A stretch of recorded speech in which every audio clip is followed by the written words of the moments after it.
All right, good afternoon.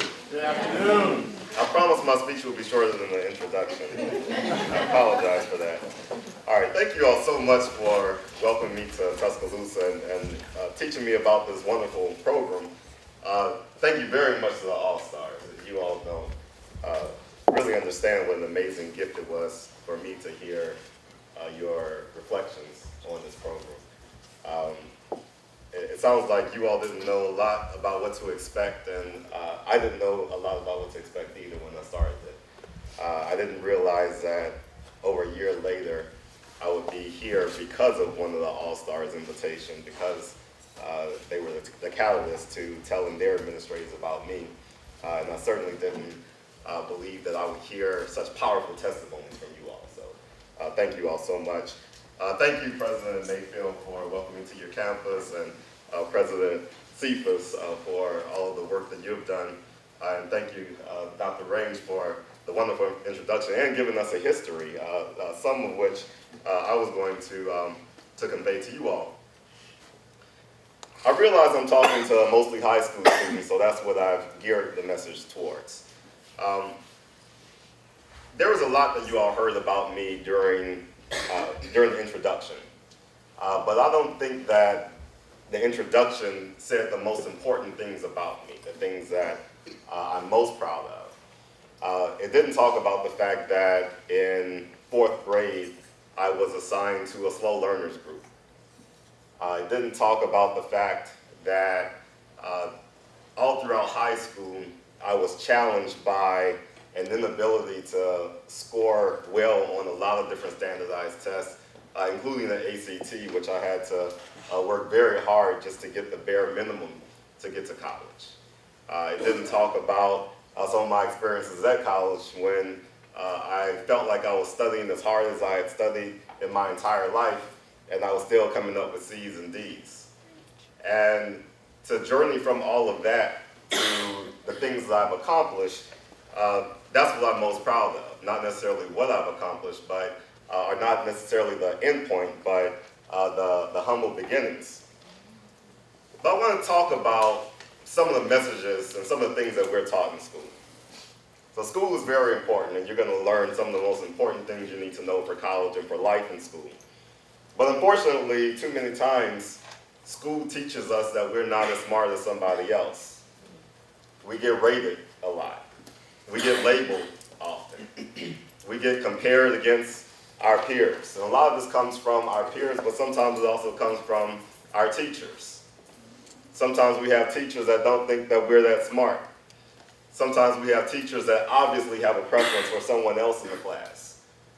So a lot of times we tend to doubt our own abilities, and there's an implicit message that we get in a lot of our education that some people are naturally smarter than others, that some people were just born with a gift, that people who are good at something are that way because they are that way. So we tend to think about success as being something kind of fixed and definite. And in order to be successful, especially if you learn in sort of an unorthodox way like me, you have to unlearn that. So you have to learn that your problems, attending to detail, or paying attention, might be because you're just paying attention to too many different things at the same time, and that might actually be the catalyst of your success. I remember when I started to get labeled, and I know why, because I used to drift off a lot. I used to like to stare at the ceilings more than I like to stare at my books. I've always liked to stare at ceilings. I've looked at this ceiling, learned a lot from ceilings. There's geometry, there's history, there are things about maintenance, all types of things you can learn from ceilings. And so I used to be consumed with looking at ceilings when I was young. I used to drift off. I learned math in a very unorthodox way. For some strange reason, when I was young, I used to make characters out of all of my numbers. And so every number had a gender and a personality. And I used to create these stories in my head about how 1 was relating to 5 and all that kind of stuff. I was a weird kid. So there was no one at the time that said that that might be associated with creativity or nonlinear thinking, holistic understanding of information, needing to integrate different parts to make a whole, and that inability to look at things just as a discrete matter, and that need to integrate everything into something else could actually be a part of a creative genius. There was no one to tell me that when I was very young.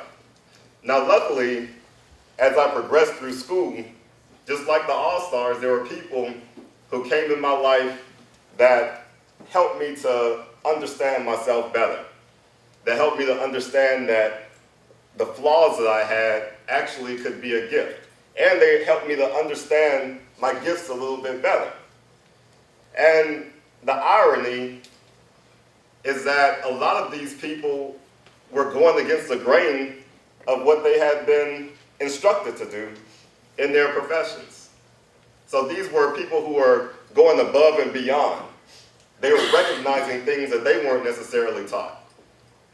So they had an insight and intuition about how people become successful that isn't naturally a part of a lot of our academics.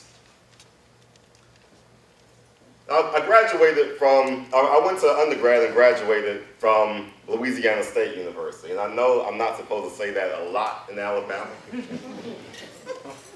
But when I got to LSU, there were a lot of doubts that I had because of the things that I had been taught. I knew that I just barely made the mark as far as my ACT scores were concerned. I also knew that my high school was what they would consider a underperforming school, or whatever the language of the day was. I knew that it had a 93% free and reduced lunch, which to me right now that just means that students are eating and that's good. But people try to make that out to be some kind of marker of a school. I knew that my high school had a low graduation rate, and I felt that I had a natural disadvantage from a lot of the other kids that were coming to LSU that went to the private schools, or went to the schools that were supposed to be something else. And I felt that that was reaffirmed really quickly when I started to take my test, and I wasn't doing that well. But there are two things that happened, luckily, very early in my college career that helped me to reverse the doubt that I had and finish LSU on time and go off to get my PhD. One is I got a job in junior division, and this was before the internet. I know I look young, but I went to school 20 years ago. Seriously, I'm 41 years old. Yeah, I know. So this is before, really computer technology was handling a lot of our stuff. So I had a job stuffing registration packets all day. So all day I was at LSU and I was stuffing students' transcripts and their ACT scores. And what I was able to look at was the ACT score and relate it to how well they were doing in school. So I was a researcher back then and I didn't even know it. But I was looking at all these ACT scores that were similar to mine with students who did really good. And I also noticed some ACT scores that were high among students who didn't do as well. And so it was that point, and this was the summer after my freshman year, that I realized that the ACT score didn't have to define me. I had to have a unique experience like that not to be defined even as I was in college. Then another thing happened. Once I started to realize that I was studying as hard as I could, but still wasn't making the grades, I looked for help. And there was something called the Learning Assistance Center. And I was actually embarrassed to tell my friends I was going there. I didn't want them to think I was slow or anything like that. But they taught me how to read in a way that was consistent with my learning style. They taught me that reading page by page doesn't necessarily work for everybody. Some people have to read the end before they could really get into the beginning and the middle. And because of what I told y'all before about my learning style, I have to connect a lot of different things. So when I'm reading, I'm not just reading that one book, I'm constantly connecting it to the other things that I've read. And so when you read that way, you have to understand that just page by page and trying to block out everything will actually distract you to the point where you'll get so bored you'll drift off.